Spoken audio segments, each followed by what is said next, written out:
Assalamualaikum warahmatullahi wabarakatuh. Waalaikumsalam warahmatullahi wabarakatuh. Nama saya Rajib Nur Apip. Saya dari kelas B Teknik Lingkungan. NPM saya 20106312700042. Di sini saya akan mewawancara beberapa teman saya. Yang pertama di sini ada Akmal. Dia adalah teman saya dari SMA dan aktivitas sehari-harinya sekarang latihan karena memang cita-cita dia ingin menjadi TNI. Di belah sini ada teman saya Iyad Muradin, dan aktivitas sehari-harinya dia adalah berolahraga. Nah, di sini saya akan mewawancara teman-teman saya ini mengenai pengaktualisasian Pancasila di kehidupan bermasyarakat, atau dalam sila-sila Pancasila itu apa saja yang bisa diterapkan gitu.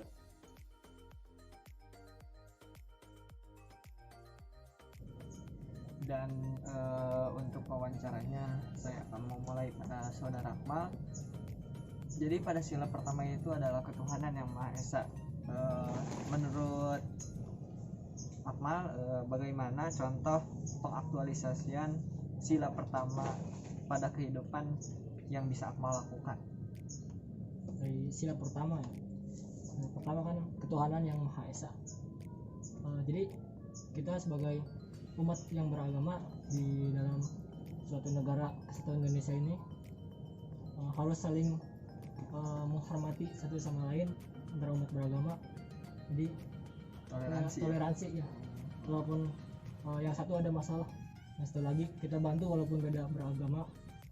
Tenangkanlah, minimal menenangkan salah satu dari yang mempunyai masalah tersebut.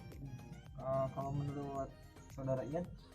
Kalau menurut saya sih, kita juga harus selain membantu, kita juga harus mengedepankan moral dulu. Kayak etikanya tuh harus baik, jangan kasar kepada orang yang beda agama gitu. Jadi kita harus tetap sopan walaupun orang itu beda agamanya sama kita. Agar tercipta rukun gitu. Iya. Rukun antar umat beragama ya. Iya, rukun antar umat beragama. Oke teman-teman, tadi jawaban itu dari sila pertama.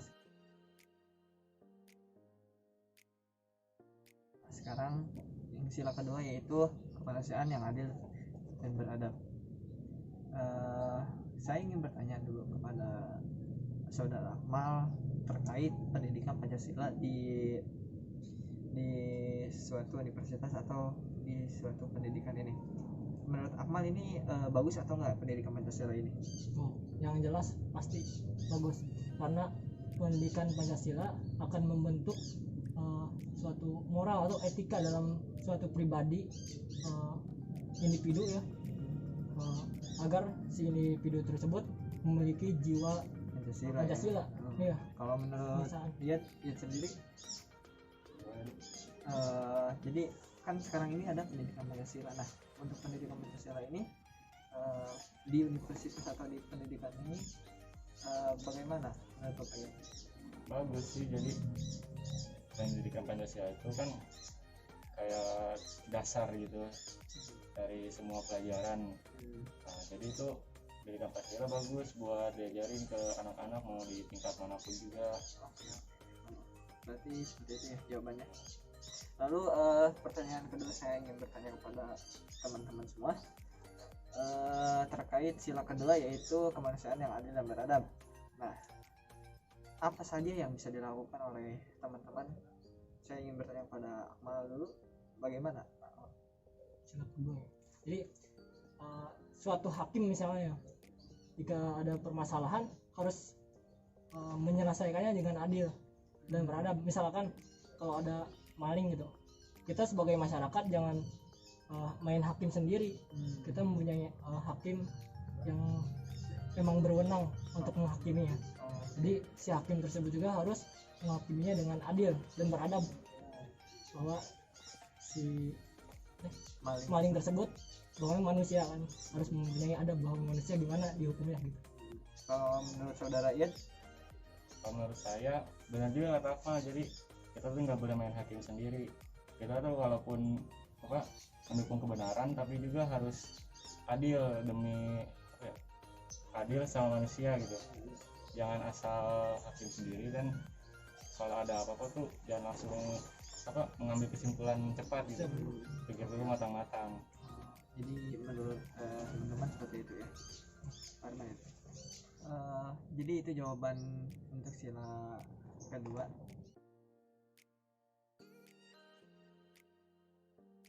Dan saya ingin bertanya kepada teman-teman saya untuk sila ketiga, yaitu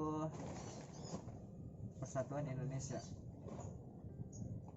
Saya ingin bertanya kepada teman-teman apa saja yang bisa dilakukan atau yang bisa diterapkan dalam kehidupan sehari-hari di sila ketiga ini. Pada saudara Ian.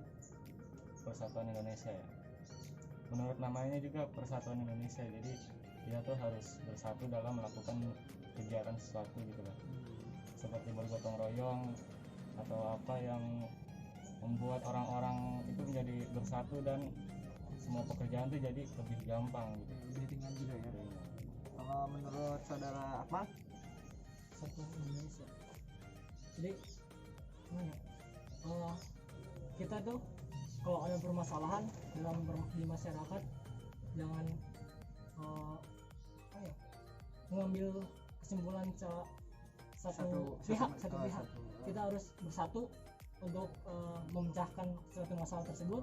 Dalam artian musyawarah dulu, baru kita jalankan apa yang sudah kita musyawarahkan tersebut. Jadi tadi itu jawaban dari teman-teman saya tentang sila ketiga. Sekarang sila keempat, yaitu kerakyatan yang dipimpin oleh hikmat kebijaksanaan dalam permusyawaratan perwakilan. Mengenai sila itu, bagaimana contoh pengaktualisasian atau pendapat pengaktualisasian di masyarakat menurut saudara Akmal? Sila keempat ya. Jadi kita harus mengutamakan musyawarah dalam setiap permasalahan. Seperti tadi ada kaitannya dengan sila ketiga, musyawarah. Nah, di dalam musyawarah itu biasanya kan ada perbedaan pendapat. Nah, kita harus saling menghormati.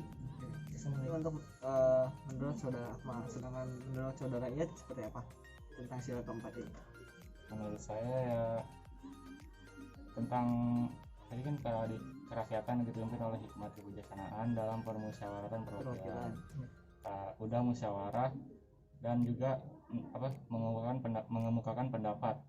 Nah, selain mengemukakan pendapat juga, kita itu harus bertanggung jawab atas pendapat yang kita keluarkan gitu. Jangan asal sebut gitu. Berarti artinya ketika belum dapat atau sudah dapat hasil itu, kita juga harus mempertanggungjawabkannya. Oke, seperti itu jawaban sila keempat dari teman-teman saya. Nah, untuk yang kelima, yaitu keadilan sosial bagi seluruh rakyat Indonesia. Saya ingin bertanya bagaimana seperti yang tadi yaitu contoh pengaktualisasian atau apa saja yang dapat diterapkan di kehidupan bermasyarakat pada sila kelima ini. Menurut saudara Iyad?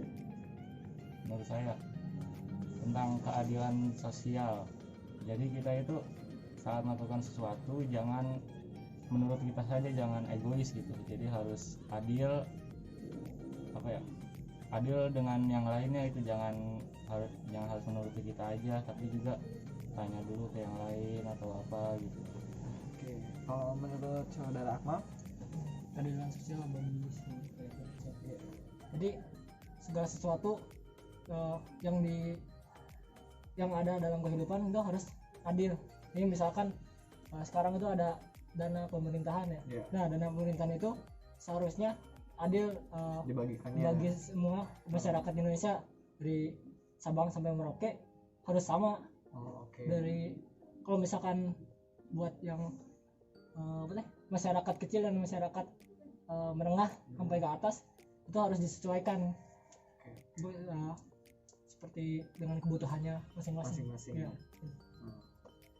Jadi seperti itu jawaban-jawaban dari teman-teman saya tentang pengaktualisasian Pancasila dari sila pertama sampai sila kelima.